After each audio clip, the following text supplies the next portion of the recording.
Hi viewers, আজকে আপনাদের দেখাবো যে একদিনের কোয়েল পাখির বাচ্চার দাম কত এবং কোয়েল পাখির ছোট বাচ্চার বোর্ডিং পদ্ধতি এবং একটা প্রাপ্তবয়স্ক কোয়েল পাখি কয়েক গ্রাম খাবার খায় এবং কোয়েল পাখি কতদিন পর্যন্ত ডিম দেয়।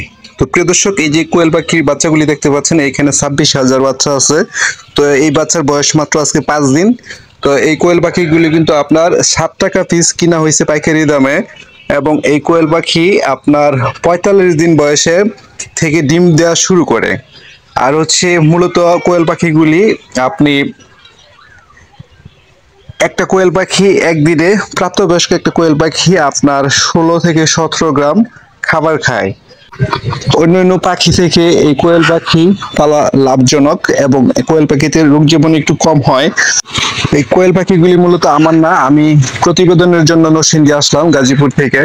তো প্রিয় দর্শক, আজকে মূলত এই ভিডিওটি করার উদ্দেশ্য হচ্ছে যারা মুরগির ফার্ম করে আপনি লসের মধ্যে থেকেছেন, তো তাদের জন্য আজকের এই ভিডিওটি। আজকে যে ব্যক্তি এই কোয়েল পাখিগুলি পালন করতেছে তারও কিন্তু একসময় অনেক মুরগ ছিল, মুরগি কিন্তু লস হওয়ার পরে উনি এই কোয়েল পাখি পালন করা শুরু করছে এবং ওনার কিন্তু আরেকটা ফার্ম আছে, ওইখানে কিন্তু আপনার 3,500-এর মতন এই প্রাপ্তবয়স্ক কোয়েল পাখি আছে। ডেলি 3,500 কোয়েল পাখি থেকে 27-28-এর মতন ডিম পাচ্ছে। আর মূলত তারপর কিন্তু তিনি যখন লাভের মুখ দেখতে পাচ্ছেন, তখন কিন্তু তিনি আবার এই 26,000 কোয়েল পাখি কিনেছেন লালন পালনের জন্য। তো এই কোয়েল পাখিগুলি কিনে আপনি যখন দেখবেন যে 20-25 দিন বা 1 মাস হয়েছে, তখন কিন্তু এই পুরুষ এবং মহিলা কোয়েল পাখি চেনা যায়।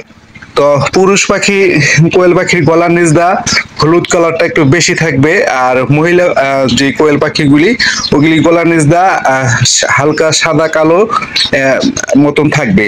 তো এই মূলত আপনি যখন দেখবেন যে পুরুষ পাখির সংখ্যা বেশি, তখন কিন্তু পুরুষ পাখিগুলি আপনার বয়স কোয়েল পাখির বয়স যখন আপনার 30-35 দিন হবে, তখন এই পুরুষ কোয়েল পাখিগুলি বিক্রি করে দিবেন, অল্প কিছু রাখবেন ব্রিডিং এর জন্য। কোয়েল পাখির এই ছোট বাচ্চা কিন্তু তাপ দিতে হবে। তো বোর্ডিং পদ্ধতিটা হচ্ছে আপনি দেখতে পাচ্ছেন যে সিস্টেমটা, তো এটা সেম হচ্ছে মুরগির ছোট বাচ্চা যেভাবে বোর্ডিং সিস্টেমে তাপমাত্রা দেন, সেম ওইরকমই তাপমাত্রা দিতে হয়।